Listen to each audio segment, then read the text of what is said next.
Vamos abrir a escritura na primeira epístola de João, capítulo 1, e vamos ler todo o capítulo 1, ou melhor, desculpe-me, vamos ler do versículo 5 ao versículo 10, tá?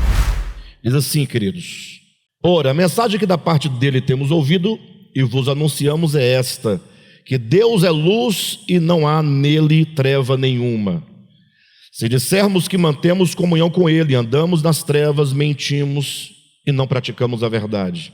Se porém andarmos na luz como ele está na luz, mantemos comunhão uns com os outros, e o sangue de Jesus, seu Filho, nos purifica de todo pecado. Se dissermos que não temos pecado nenhum, a nós mesmos nos enganamos, e a verdade não está em nós. Se confessarmos nossos pecados, ele é fiel e justo para nos perdoar os pecados e nos purificar de toda injustiça. Se dissermos que não temos cometido pecado, fazemos-lo mentiroso, e a sua palavra não está em nós. Amém, queridos? Amados, bem, até agora nós temos falado, nesse capítulo 1, temos aqui praticamente uma síntese de todo o Evangelho de Jesus Cristo. Nos primeiros 4 versículos nós demonstramos um aspecto central do Evangelho. Então você que é crente, servo de Deus, uma serva de Deus, que deseja ter uma vida de acordo com o Evangelho, precisa ficar atento a esta epístola. Falamos aqui dos versículos de 1 a 4 do capítulo 1, que o Evangelho é um convite, o Evangelho é um chamamento para que os homens, onde quer que eles estejam, eles possam se aproximar da cruz. Isso está no capítulo 1, de 1 a 4. A cruz é o centro do Evangelho. Ou seja, a cruz é o lugar em que Deus, que é o Cristo, que é o Logos, que é a vida, ele se faz carne, entra na história humana, e é na cruz, lá no Calvário, onde se estabelece de maneira histórica a palavra da reconciliação, o evangelho da reconciliação, o ministério da reconciliação. Os homens são reconciliados com Deus na cruz. Isso por 2 razões muito simples. A primeira é que os homens, em razão do pecado, eles podem ser comparados, para melhor entendimento, como os corpos celestes que gravitam em torno do Sol. Se os irmãos pegarem a imagem, por exemplo, do sistema solar e imaginar, isso é metaforicamente, tá? Usamos uma imagem para vocês entenderem o que queremos dizer. Deus como sendo esse Sol, de onde procede toda a vida, a energia necessária para a manutenção, para a existência, para a vida nestes planetas que gravitam em torno dele, que dependem dele e que estão ligados a ele por uma força gravitacional, estão presos a Deus. Porque Deus criou o universo, e vamos falar mais especificamente acerca dos seres inteligentes, mais propriamente do homem, como sendo um ser que está ligado, a Deus, quanto à própria natureza do ser humano. Por isso que lá no livro dos Salmos, no capítulo 2, ou no segundo capítulo do livro de Salmos, vai dizer que os homens se rebelam contra Deus, e ao se rebelar eles dizem: rompamos de nós as suas ataduras, os seus laços, rompamos de nós as suas algemas. Ou seja, os homens, por causa do pecado, eles não querem manter-se vinculados no que tange a sua existência e a vida, a Deus, a fonte de suas existências. O pecado, ele quer tornar o homem autônomo, independente.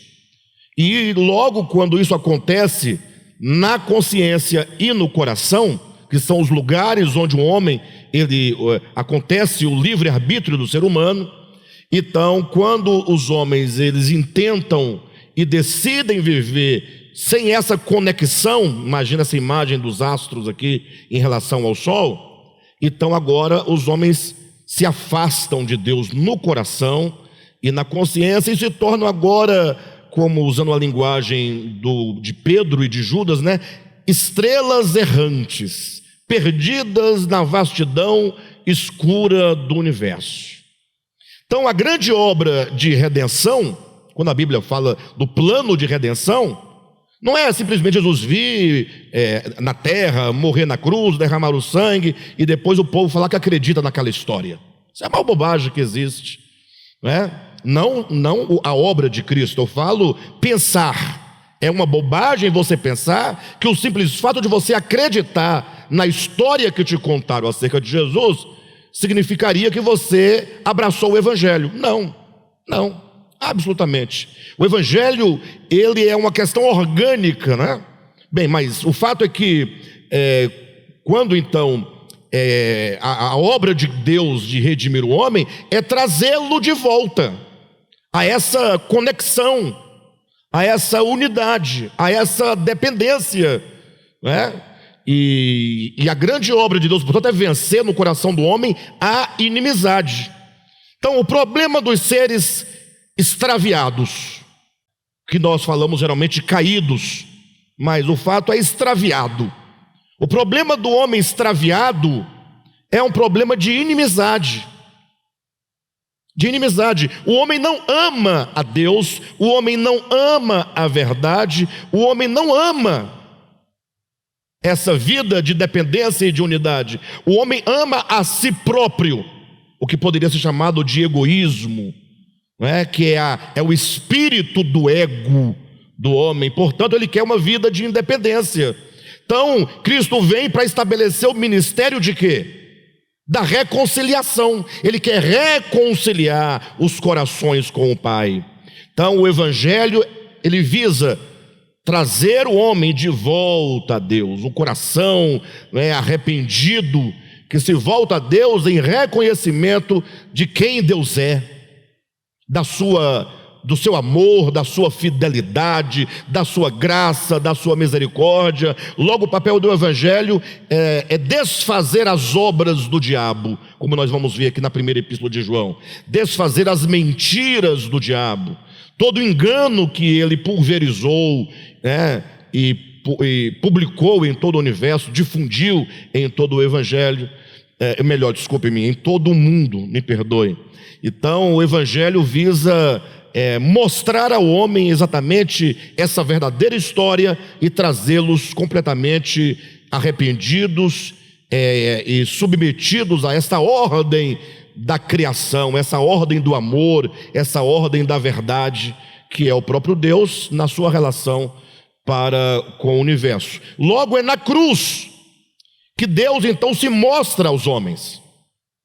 E ali então os homens devem, ao olharem para o crucificado, então eles agora se aproximam da cruz.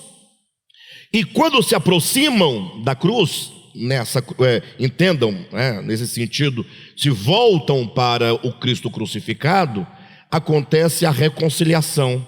Por isso que é impossível que o Aldair venha à cruz e a Silvia venha à cruz e ambos não se reconciliem com Deus e ambos não se reconciliem entre si, porque a sombra da cruz, debaixo da cruz, é lugar de reconciliação, e fala de uma reconciliação plena, reconciliação do homem para com Deus, do homem para consigo mesmo, do homem para com a criação, do homem para com os outros seres humanos. E esta reconciliação, esse lugar, esse ambiente de reconciliação é chamado de comunhão.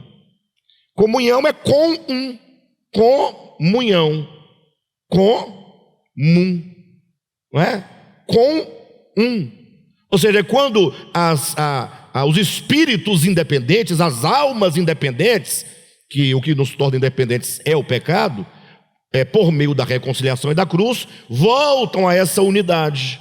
Por isso que nós somos ensinados a amar a Deus, amar o próximo, amar o inimigo, amar a criação. O amor é essa união, é entender que cada um de nós somos parte de um único propósito, de uma única criação. Há uma unidade, é o Espírito de Deus que gera essa unidade. Não é só uma unidade de igreja, não.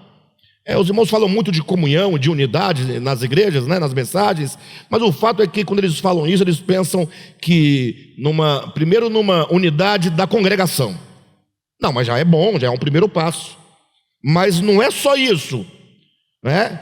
É uma união e uma unidade também com outros irmãos de outros segmentos. E não essa briga que nós vivemos de quem é mais certo, de quem é melhor, de quem é ortodoxo, de quem tem a verdade, que só nos orgulha e gera guerras e batalhas entre nós. Então é uma unidade. Então capítulo 1, versículo de 1 a 4 fala: olha, a vida se manifestou, o verbo veio ao mundo, nos entregou a palavra da vida, que é a palavra do verbo, e nós então agora que estivemos com ele, que recebemos dele a mensagem, comunicamos a vocês, para que vocês tenham comunhão conosco. É um convite para que a nossa alegria seja completa. Venham, vamos todos constituir essa grande e única família de Deus. E só quem realiza isso é o Evangelho de Jesus Cristo. Só o Evangelho, nada mais é capaz de unir, de unificar e de vencer a inimizade. Esses são os versículos de 1 a 4. Dos versículos 5 a 10, agora João começa a tratar de questões agora pragmáticas, da praxis, da prática da vida cristã. E é aí onde as coisas acontecem verdadeiramente. Porque uma coisa é eu estar aqui pregando, falando, ensinando. É uma coisa. Outra coisa é como essas palavras elas acontecem ou não na minha experiência. E eu quero confessar para vocês que é uma grande luta. Não se engane achando que é mil maravilhas, está tudo certo. Não é nem maravilha e nem dá nada certo. É uma luta. Paulo vai dizer: a carne milita contra o espírito. Entenda definitivamente que toda a nossa vida é uma batalha constante. Agora mesmo você está numa batalha. Para vir para cá você passou por uma batalha. Porque a carne quer o quê? A carne não quer vir para cá. A carne logo fala assim: eu estou com sono. O espírito fala: dorme lá, mas vá. A carne fala: não, é porque está chovendo. Fala: mas você tem carro? Não molha? Tem gente que nunca mais viu chuva na vida, porque só vê pela vidraça. Porque sai do apartamento, desce no elevador, na garagem, quando sai, tudo fechado, ar-condicionado ligado, que maravilha. E está reclamando da chuva, né? Quem está na chuva é lá fora, com guarda-chuva, é que teria que estar reclamando se fosse o caso, né? Mas de todo modo, é uma batalha. A batalha entre o espírito e a carne, que Paulo dizia, que a carne milita contra o espírito contra a carne. Essa luta, ela é constante. O que vale para nós não é fingir que não há batalha, nem fingir que nós não temos problemas. O que vale é você andar na luz. É o andar na luz que vai vencer todas as trevas em nós. E aí entra o conceito prático de luz. Deus é luz. Mas eu confesso que esse conceito, Deus é luz, é um termo poético, filosófico muito bonito. Concordam comigo? Olha, Deus é luz e nele não há treva nenhuma. Ora, se você colocar essas palavras na boca de Platão, de Aristóteles, de Homero, né, de Fernando Pessoa, estava o mundo inteiro aplaudindo, porque é uma frase belíssima, né, que tem aí uma característica, uma expressão poética e tem um conteúdo filosófico. Então nós temos que vencer essa dificuldade da beleza, né, e do pensamento filosófico e procurar traduzir isso de maneira prática para qualquer pessoa entender. Ora, dizer que Deus é luz não significa uma visão essencialista, que Deus seja luz, enquanto luz que você entende, a luz do sol, a luz. Não, isso é apenas uma metáfora. Deus é luz quer dizer, Deus é aquele que ilumina o entendimento, que ilumina a alma, que ilumina o homem, que ilumina o coração. É a luz que, quando brilha, ela revela ao homem a verdade diante da qual todo homem é mostrado, ele é revelado, ele é desnudado. E não somente esse homem é revelado, desnudado, mas diante da luz todo homem é julgado. A luz nos julga. E porque quando ela expõe, ela revela, ela mostra, né? Tanto é que a lei de Moisés cumpriu parcialmente este papel no Antigo Testamento. Tanto é que Paulo vai dizer que antes da lei ele não pecava, sobrevindo à lei reviveu o pecado e eu morri. Por quê? Porque a lei vem e fala: olha, isso aqui que você faz, que você pensa, que você alimenta, isso é transgressão contra o mandamento. Era uma forma de falar: olha, a lei dá nome ao pecado, logo a pessoa agora tem a consciência, né? Tanto é que no direito existe a ideia, né, de criminalização, ou seja, para haver um crime, aquela ação, aquele procedimento, ele tem que ser tipificado como uma conduta contrária à lei positiva. Se não há uma lei que diga que tal comportamento é errado ou é permitido, se não tem, você vai praticar aquilo, e embora seja errado, mas não havendo uma lei que tipifique, ninguém pode falar que você está cometendo crime algum. Sim ou não? Vocês entendem? Então a lei cumpria parcialmente este papel. O problema da lei é que ela era uma luz artificial, uma questão externa, não atingia o âmago do homem. Então, quando diz que Deus é luz, quer dizer que agora é a luz que brilha, que ilumina a consciência, e agora o homem se vê nu, ele percebe os problemas que ele carrega no coração e na sua alma, a luz que desvenda ou desvela a verdade, verdade esta diante da qual todo homem ele é mostrado, revelado, logo é julgado. E agora, diante dessa luz, todo homem é chamado a uma decisão. Perfeito? Tem que decidir. E a sua resposta, mesmo sendo negativa, será a sua resposta. E a resposta se dá: ou você se aproxima da luz, ou você foge da luz. Não tem meio termo. Logo, essa luz, ela resplandece, ela brilha, ela ilumina. Essa luz não quer dizer, quando diz andai na luz ou andar na luz, aqueles que andam na luz, não quer dizer que você é uma pessoa moralmente perfeita. Não. Lógico, não estamos aqui defendendo nenhum tipo de erro ou de pecado. Não. Estou apenas dizer que não há contradição entre andar na luz e você perceber que você ainda possui erros. Do contrário, ninguém anda na luz. Aí é um problema. Só vai dizer que anda na luz quem? Aqueles que estão nas trevas. Porque pelo fato de estarem nas trevas, não conseguem ver os seus erros e os seus pecados. Aproxima-se da luz, e quanto mais perto da luz, e quanto mais da luz andar, mais você vai perceber os seus erros, os seus desvios. Querem a prova? Olha para a sua Bíblia, e do versículo 5 ao versículo 10, que é onde fala sobre andar na luz, não andar nas trevas, né?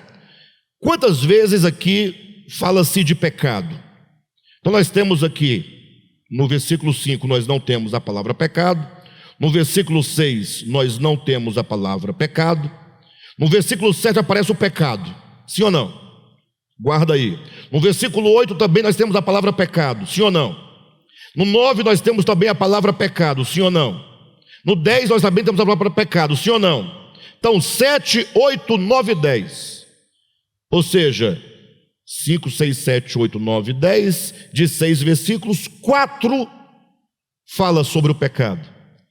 E as 4 vezes que fala sobre o pecado, fala positiva ou negativamente?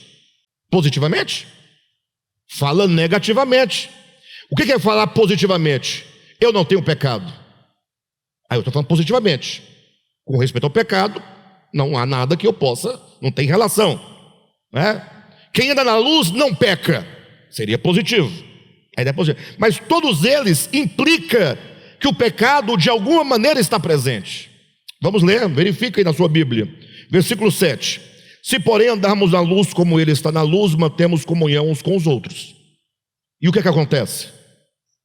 O sangue de Jesus nos purifica de todo pecado. Ora, se ele nos purifica de todo pecado, é porque existe o pecado, está presente. Por isso que você precisa de purificação do pecado. Nunca diga, eu não preciso de purificação dos pecados.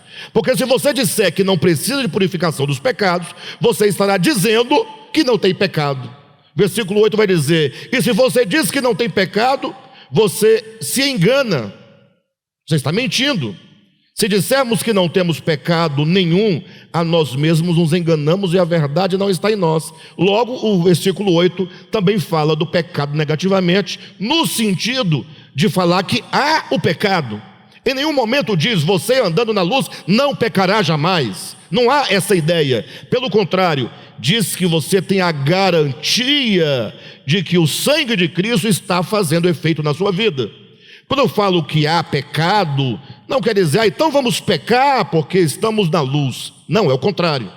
Porque você está na luz, a luz vai revelar pecados ocultos. Vai revelar aquilo que a doutrina não dá conta. Aquilo que a lei de Moisés não dá conta. A lei de Moisés fala, por exemplo, aquele que olhar para uma mulher com intenção, aquele que adulterar com a mulher, esse cometeu pecado, né? Transgrediu a lei, é culpado pelo seu pecado. Só que a lei só consegue ir até aí, aquele que cometer o adultério, só até aí. A Jesus, que é a luz, fala, aquele que no seu coração olhar para uma mulher com intenção impura. Veja que a luz vai revelar o que está no coração. Então veja que o que nós estamos dizendo não é uma licença para o pecado. Estamos dizendo que andando na luz, essa luz estará continuamente brilhando e te iluminando. E como essa iluminação ela é paulatina, ela é crescente, ela vai ganhando cada vez mais espaço na sua existência, logo você vai vendo todos esses pecados que sem a luz você não seria capaz de enxergar. Por isso que é dito então no versículo 9, se confessarmos nossos pecados, ele é fiel e justo para nos perdoar e nos purificar de toda injustiça. Ou seja, porque eu ando na luz, a luz me ilumina, a luz mostra aquilo que estava oculto, e agora vendo, porque eu ando na luz, eu não fujo da luz. Logo eu não me justifico, eu não fujo de Deus, eu não fujo da luz, eu não fujo da minha condição. Pelo contrário, eu falo como Paulo disse em Romanos capítulo 7, versículo 24, miserável homem que sou, porque eu ando na luz, eu reconheço que eu tenho pecado, por isso eu confesso o meu pecado. Olhe para Gênesis capítulo 3, quando o homem pecou lá no Éden, a Bíblia está toda conectada, temos que ler a Bíblia, né, nessa visão sistêmica da coisa. Toda ela, cada parte se reflete no todo da Escritura. É uma única mensagem, embora use linguagens diferentes. Quando o homem pecou, o que aconteceu? Primeiro, o homem viu que estava nu. Segundo, ele fez roupas de folhas de figueira. Mas quando ele ouviu a voz de Deus no jardim, o que ele fez? Ele se escondeu, ele fugiu. Então, quando diz que ele faz roupas de folhas de figueira, ele está escondendo a sua condição. O perceber que estava nu é a consciência de que ele se afastou de Deus. Só que agora ele quer justificar isso, e aí ele começa a cobrir. Então, o fato de o homem se cobrir e fugir de Deus significa andar nas trevas. Sempre que alguém estiver nas trevas, ele não consegue perceber, ele não consegue reconhecer, logo ele não pode confessar. Paulo vai dizer, se confessarmos os nossos pecados. Então, se andarmos na luz, se confessarmos nossos pecados, aí sim acontece o que vai dizer: o sangue de Jesus nos purifica de todo pecado. Aí você pode dizer que anda na verdade. Aquele que diz que não tem pecado está em trevas. Quando João diz aquele que diz que não tem pecado, aqui há um problema, porque ele diz algo, mas vive outra coisa. Só que por que ele diz algo e vive outra coisa? É porque ele sabe que ele vive outra coisa e quer dizer algo diferente para fazer o quê? Não, na verdade ele não sabe. Na verdade, ele diz que não tem pecado, porque pelo fato de ele estar nas trevas, ele vai usar todos os recursos, que é o contrário de confessar, que é se auto-justificar.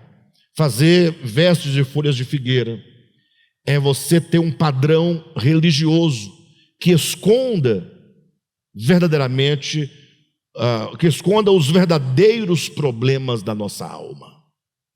Eu quero confessar aos irmãos que minha vida teve várias fases, né? Eu tive várias fases na vida cristã, né? Desde um legalismo, né, radical, quando eu vivia por meio da lei de Moisés, literalmente falando.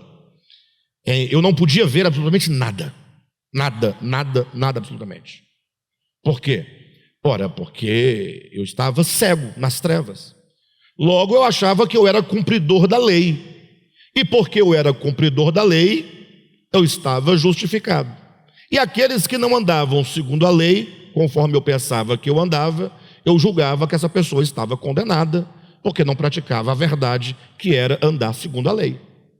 Uma fase. Mas depois eu conheci a graça de Deus e abandonei a lei. Só que aí permanece, por causa da tradição cristã e evangélica, sobretudo, permanece o senso de justiça própria. Acredita que eu, pregando a graça de Deus, a justiça de Deus, por anos pregando, eu tinha um alto senso de justiça própria. Por quê? Ora, porque eu andava segundo as regras, e eu estava em trevas também. Por que eu estava em trevas? Qual o motivo? Ora, porque a despeito do que eu falava, ensinava sobre a graça, a justiça, tal, até salvação garantida, né? Uma vez salvo, para sempre salvo, mas eu me sustentava no meu padrão de comportamento. E isso refletia em toda a igreja, porque toda a igreja me olhava como o modelo de comportamento. Ninguém ia me acusar de nada, porque não tinha do que acusar. Não tinha do que acusar. Mas aí Deus trabalhando em nós, aqui no DEVAP, chegou um momento, vocês não devem se lembrar, lá por volta de 2014, alguma coisa nesse sentido, que nós falamos a seguinte frase: a partir de hoje nós quebramos o ídolo. Irmãos, isso foi de Deus, foi uma coisa divina, porque depois que quebrou o ídolo, os irmãos queriam saber o que era o ídolo quebrado. Eu falei: qualquer tipo de reverência que você preste a qualquer tipo de comportamento exterior, de conduta exterior, que te garanta a sensação e a segurança de salvação. Acabou, tirou tudo. Então pode agora fazer o que quiser? Não, não é que pode, é que agora vamos ter que andar pela graça de Deus. Teremos que ser transformados pelo poder de Deus.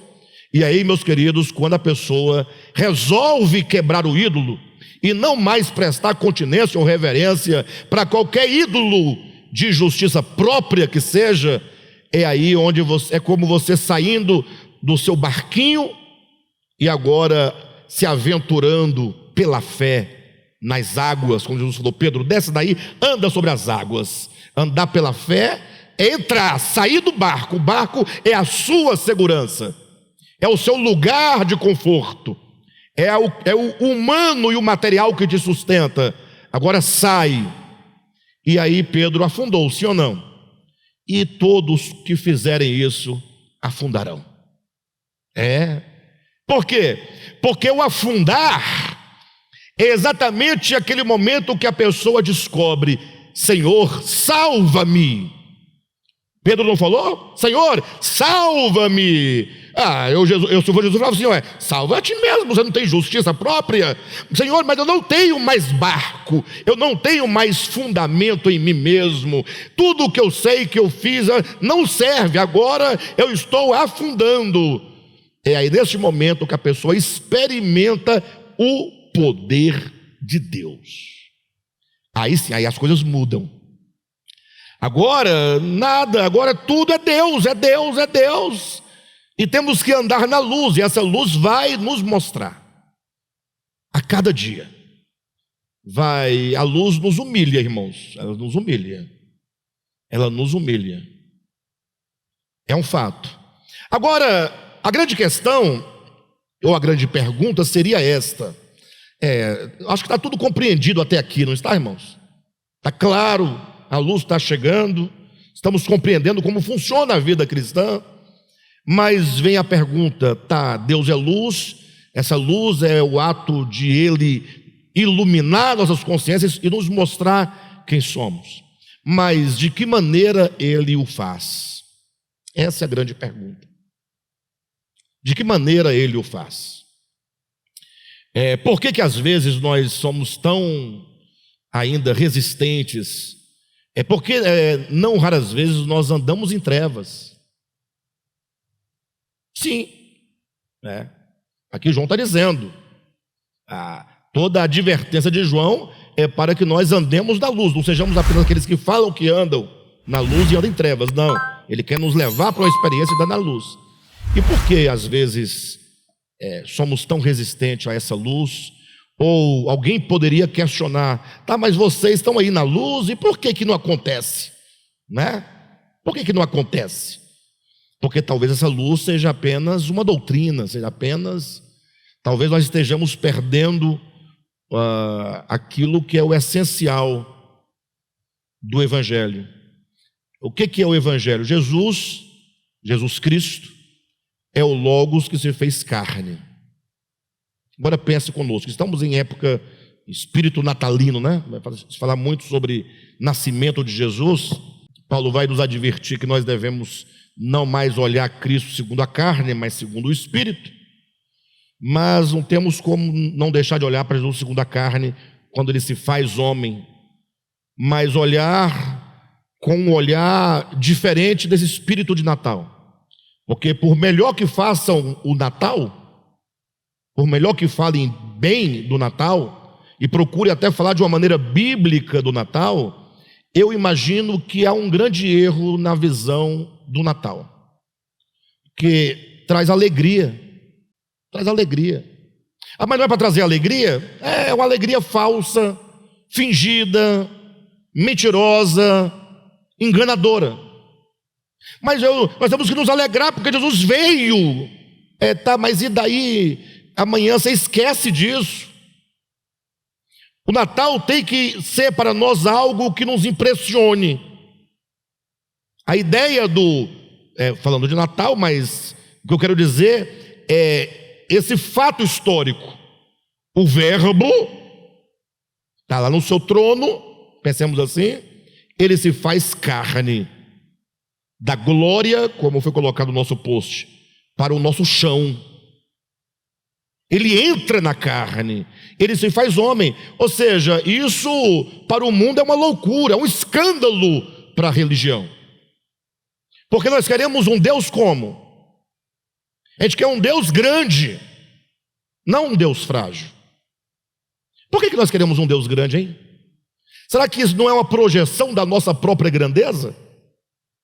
Será que queremos nós um Deus grande, que vence batalhas, que destrói inimigos, em poder e glória?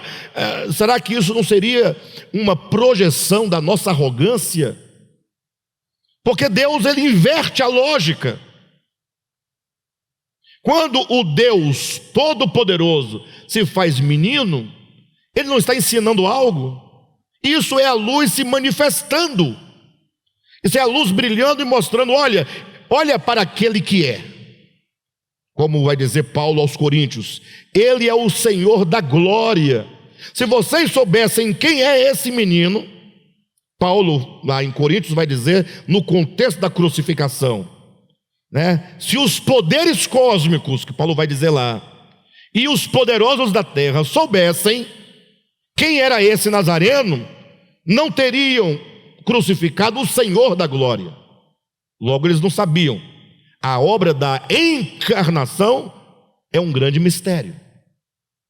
Os próprios poderes cósmicos não tinham ainda clareza desse mistério, que foi ser revelado depois aos apóstolos, etc. Mas o fato é que o Deus eterno que se faz homem, se faz menino na manjedoura, isso é Deus mostrando a verdade. Deus é frágil. E para usar uma palavra de Paulo, Deus é fraco. Alguém vai falar, não, Alexandre, você tem você tem problema de cabeça, isso é uma grande heresia. Ué, mas Paulo não vai dizer que a fraqueza de Deus é mais forte que os poderosos? Ou não? E que a loucura do evangelho é mais sábia que qualquer filosofia? Ou seja, quando Deus se mostra em fraqueza, aqui está o seu poder. Porque nós pensamos em poder enquanto o poder para subjugar. E Deus tem esse poder.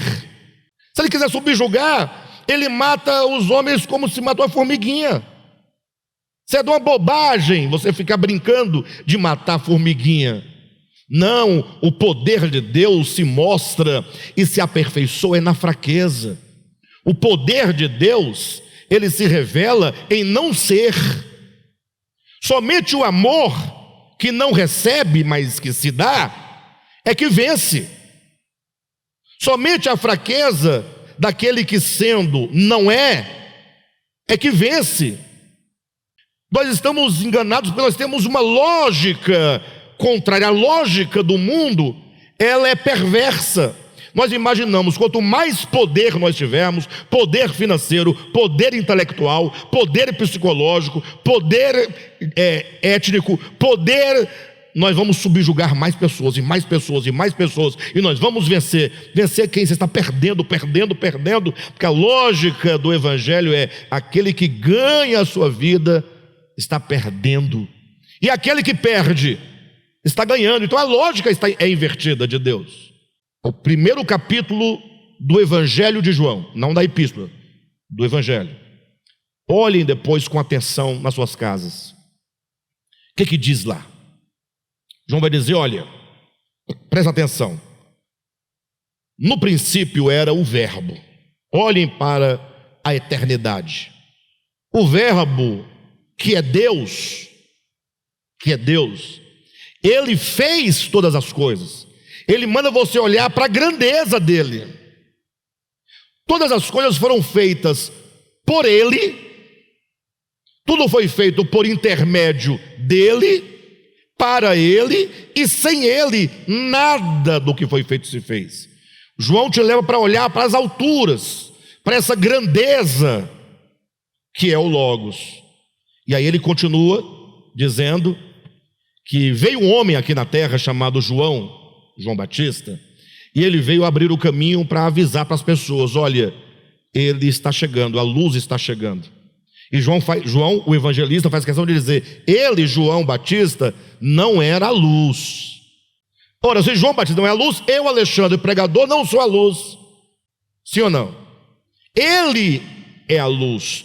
E aí ele faz a ressalva, a verdadeira luz, que vinda ao mundo, ilumina todo homem. E eu pergunto, como que o Cristo vindo ao mundo ilumina?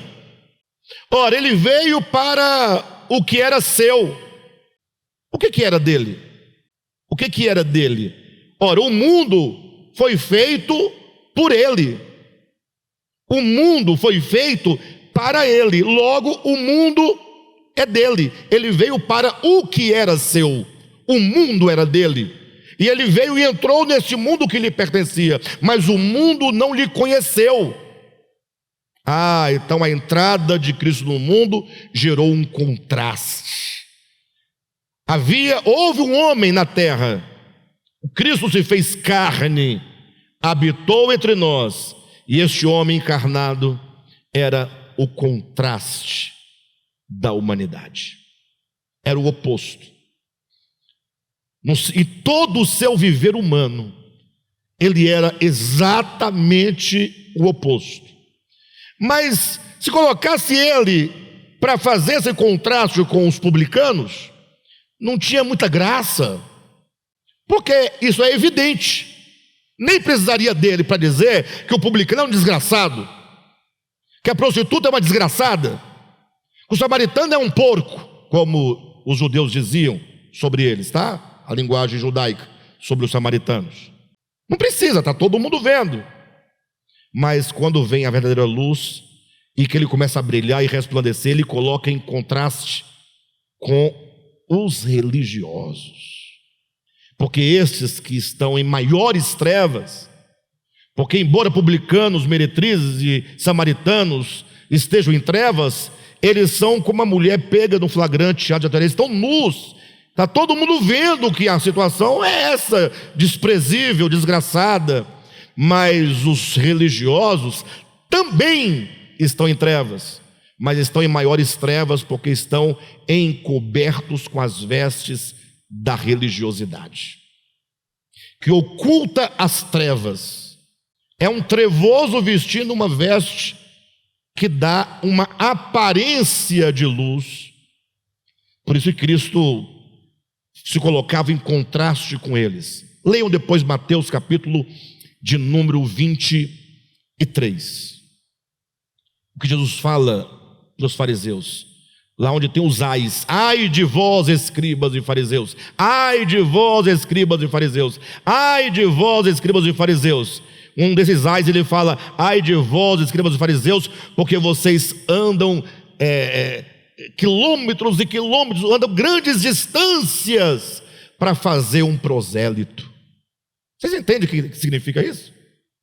Eu vou explicar para vocês. Vocês andam longe para fazer um prosélito. Vocês saem daqui de Ceilândia, de Taguatinga, e vão lá na África para converter um camarada da religião afro para a sua religião. Isso é fazer um prosélito, é converter alguém para a sua fé.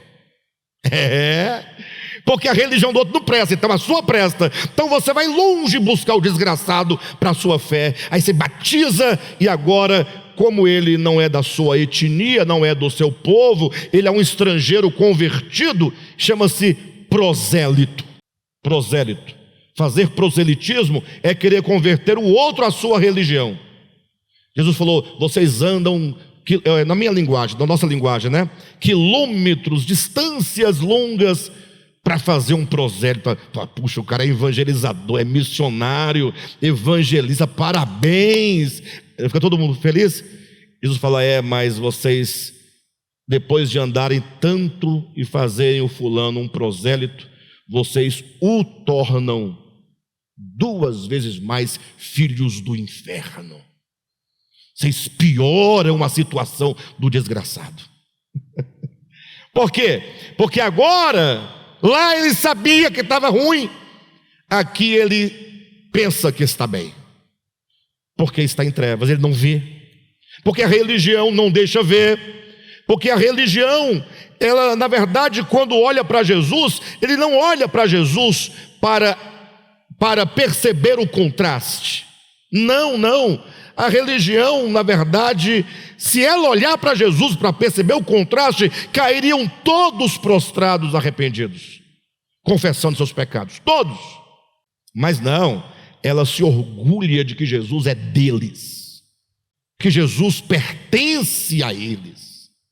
Transformaram Jesus, o Cristo de Deus, num ídolo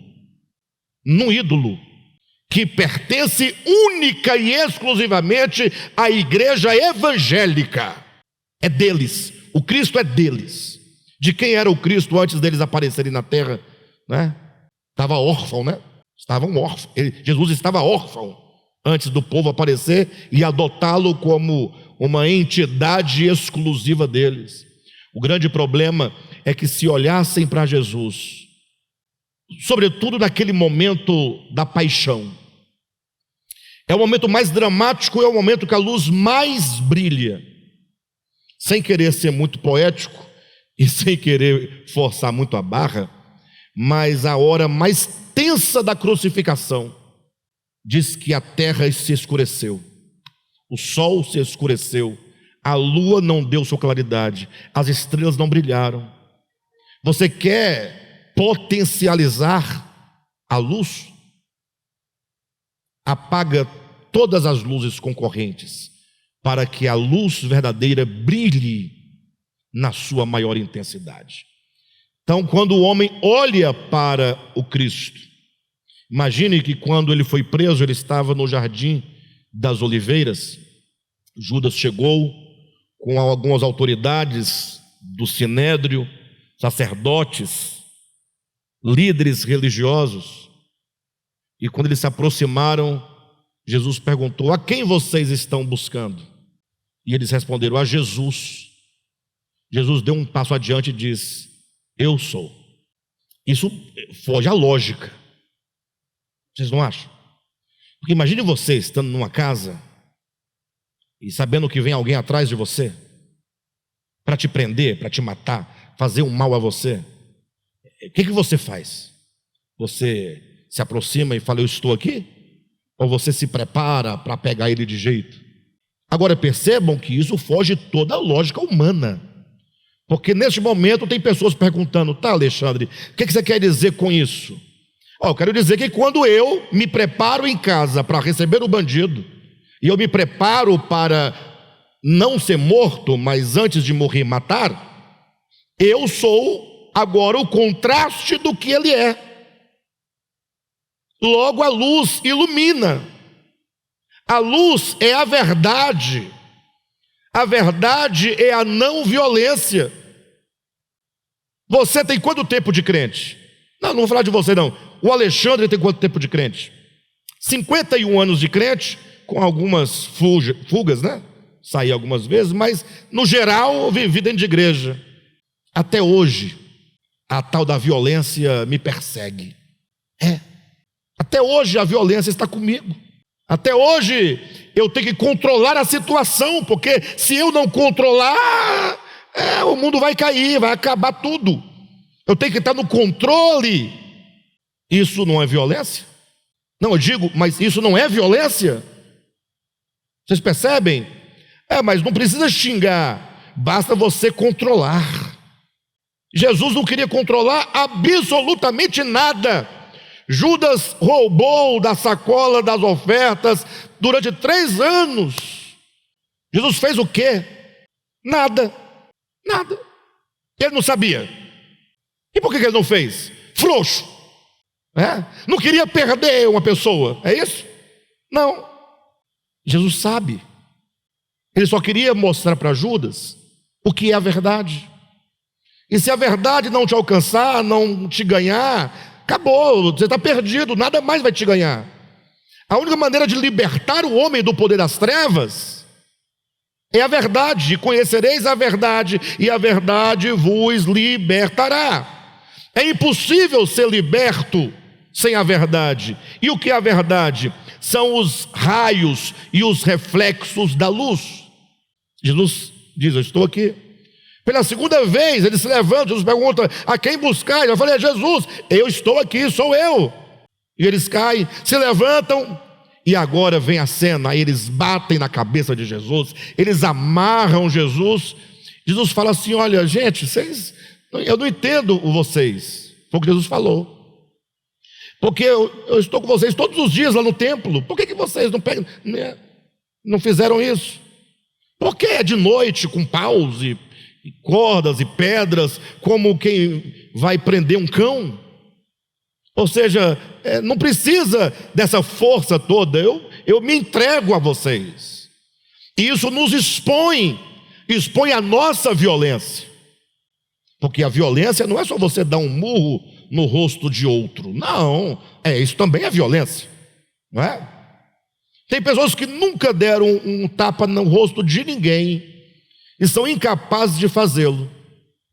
Mas por quê? Talvez por covardia, talvez por medo das consequências. Não é porque não tem violência. Talvez porque é sonso. O sonso, coitado, ele está morto, está destruído. O sonso não existe, ele não vive, não faz nada. Mas não é melhor do que aquele que está vivendo, agindo. É porque é sonso mesmo. O pecado lá é a sonceira dele. Bem, de todo modo, o fato é que levaram Jesus de madrugada, irmãos, de um lugar para o outro. Era julgado na casa do tal do Anás, depois leva para a casa do outro, do Caifás, depois leva para outro lugar, a noite toda sendo lançado de um lado para o outro, para um filho de uma Raabe, né? O quê? É Raabe, julgá-lo. Como pode? E ele não dizer nada, apenas amar aqueles bandos de miseráveis, desgraçados, amando, perdoando. De manhã leva lá para Pilatos, Pilatos entrega para o povo, aí vai ser crucificado, aquele escárnio, aquela zombaria. E está lá agora ele, quando achava que tivesse feito tudo contra ele, tiram suas roupas, nu, porque a maneira melhor de você envergonhar, o último degrau da humilhação, é você expor uma pessoa nua para o escárnio. Porque para outras coisas não, mas para o escárnio. No carnaval a pessoa tira a sua própria roupa para ir pular carnaval, está todo mundo feliz, está tudo certo. Agora pega um daqueles aí e tira a roupa no meio da rua para zombar dele. Vai ver o nível da humilhação. Nu, no madeiro. E quando abria a boca para dizer, dizia: Pai, perdoa-lhes, porque eles não sabem o que fazem. Isso é a luz. Isso é o Cristo de Deus mostrando, por meio do homem Jesus, humanidade, o que é o Espírito de Deus, o que é o caráter de Deus, o que é o coração de Deus. E isso, essa manifestação de quem Deus é, humilha o ser humano. Vocês estão entendendo? Humilha o ser humano. Bem, de todo modo, é isso que acontece. A igreja evangélica, infelizmente, eu tenho que encerrar agora, está chovendo aqui, já caiu uma fase aqui da nossa energia, né? Já caiu uma fase da energia. Mas vamos concluir dizendo o seguinte, que o grande erro, então, nesse sentido do cristianismo, foi fugir da luz. Fugir da luz. Isso é a mais cristalina verdade. O cristianismo é a religião que foge da luz. Na verdade, eles se apropriaram do Cristo, fizeram dele um ídolo, sua possessão. Agora eles podem manipular como querem esse Cristo. Por que eu digo isso, afirmo isso? Porque o Cristo de Deus que se manifesta em Jesus, ele não serve para ratificar a nossa condição. Olha para o cristianismo, você vai ver um povo soberbo, um povo soberbo, que olha para o mundo com desprezo e acredita que eles, os crentes, estão em melhor condição. Agora, o Cristo de Deus, ele nos serve exatamente para você olhar para ele e gerar o contraste. Aproximar-se da cruz e não transformar Cristo num objeto de adoração. Não confunda, devemos adorar o Cristo, mas não devemos transformá-lo num objeto de adoração, no sentido de que nós já não somos expostos. Eu imagino que quanto mais você andar na luz e se aproximar da luz, mais você verá a sua condição. Quanto mais você se distancia da luz, menos você vê a sua condição. Então, ter comunhão uns com os outros e confessar os pecados e ter os pecados perdoados e purificados são o resultado dessa luz. A luz te traz para a cruz, a luz expõe a sua condição, e aí você então confessa os seus pecados, e logo agora o sangue de Jesus te purifica de todo o pecado. E por que o sangue purifica? Como se dá essa purificação? Você fala, não, eu estou purificado dos meus pecados. A gente não fala isso? Eu pergunto, o sangue de Jesus nos purifica de todo o pecado? Sim ou não? Tá, mas você já entendeu como isso acontece? Que tipo de purificação é essa? Onde se dá essa purificação? A religião resolve isso de maneira rápida e fácil. A religião fala, não, ele te lava. Tá, é verdade, purificar é lavar. E como ele faz? Não, quando você entra nas águas rituais do batismo, aí eles criam o quê? Eles criam um sacramento. É uma purificação sacramental. Aí é assim que eles resolvem o problema da purificação do pecado. Sacramento. Entenderam ou não? Aí você resolveu o seu problema. Então a religião vai estar sempre oferecendo para você alguma coisa, um sacramento, para que você, por meio dessa coisa, tenha a sensação que você foi de alguma maneira purificado. Mas o sangue de Jesus não é um sacramento. O sangue de Jesus não é um ritual. O sangue de Jesus não é absolutamente as gotas e as hemácias que saíram do corpo de Jesus. Como é que o sangue de Jesus nos purifica de todo o pecado? Ora, o sangue de Jesus diz respeito à morte de Jesus. A morte de Jesus, que não é o morrer físico, quer dizer tudo que está por detrás dos bastidores dessa entrega. Ou seja, é esse Deus que se esvazia, é esse Deus que renuncia, é esse Deus que não pede, mas que se dá. É essa verdade manifestada pelo Espírito de Cristo, que quando crida e abraçada por você como a única verdade, vai purificar a sua consciência. Purificar a consciência quer dizer que antes você caminhava no peso dos pecados, na acusação dos pecados, mas agora você se deparou com aquele, você viu aquele que venceu o pecado por meio da graça. O que é o crucificado? É uma palavra de acusação? O que é o crucificado? É uma palavra de condenação? O que é o crucificado? Para entender o que é o crucificado, Paulo simplificou e resumiu tudo na seguinte sentença: onde abundou o pecado, superabundou a graça. Se você olhar para o crucificado e ver que ali ele resplandece, e quando ele resplandece, ele te ilumina, você é mostrado, você é revelado, você é julgado, e os pecados então querem o quê? Logo te condenar, sim ou não? Ele diz, não, onde abundou o pecado, superabundou a graça. Isso tira de você todo o peso, toda a condenação. Você agora tem a consciência apaziguada. A graça de Deus, o amor de Deus e o perdão de Deus é que nos lava. Sabe quando você está assim, agora é o contrário do que nós estamos colocando, mas o sentido é o mesmo e o resultado é semelhante.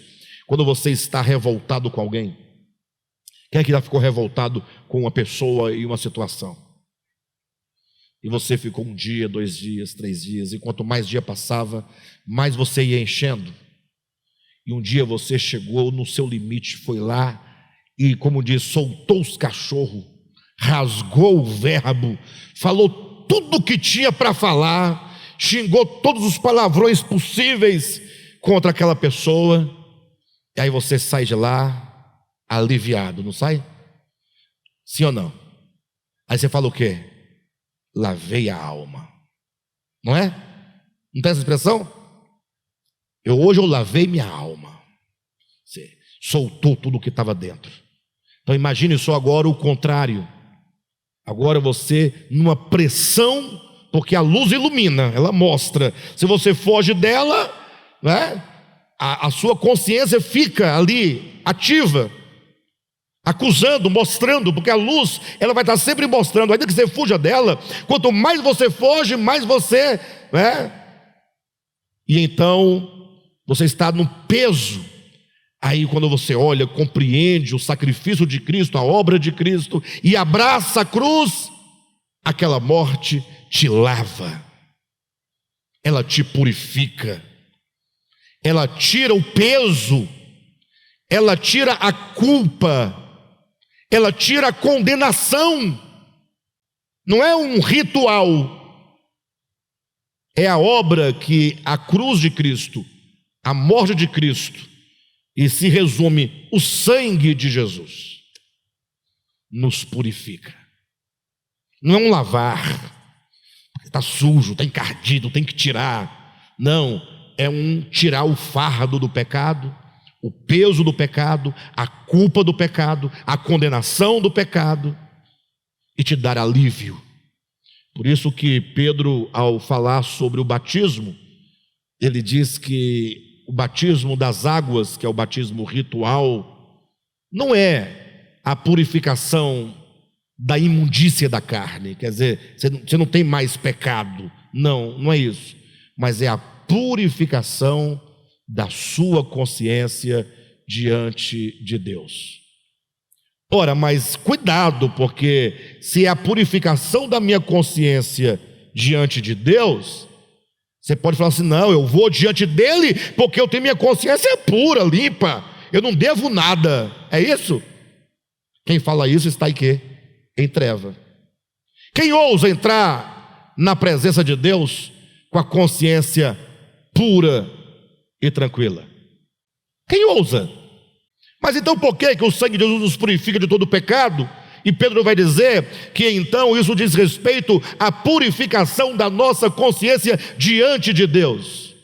É que diante de Deus eu não levo a culpa do pecado, nem o peso do pecado, nem a condenação do pecado, porque Cristo já mostrou a mim, já realizou a obra de reconciliação, já estabeleceu o ministério da reconciliação, e tudo que ele tem para nos falar e nos entregar é a palavra da reconciliação.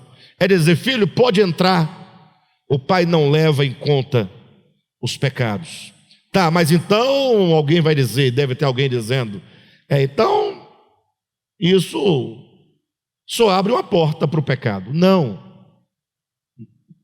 Quando você anda na luz, você tem comunhão com os irmãos, e o sangue de Jesus nos purifica.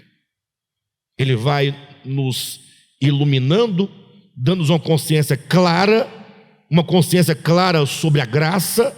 Você vai conhecendo o caráter de Deus mais e mais, o amor de Deus, e isso gera transformação. Nós vamos deixando de pecar, não porque a cada final de ano nós fazemos uma listinha dos pecados a serem abandonados, que nunca é cumprido.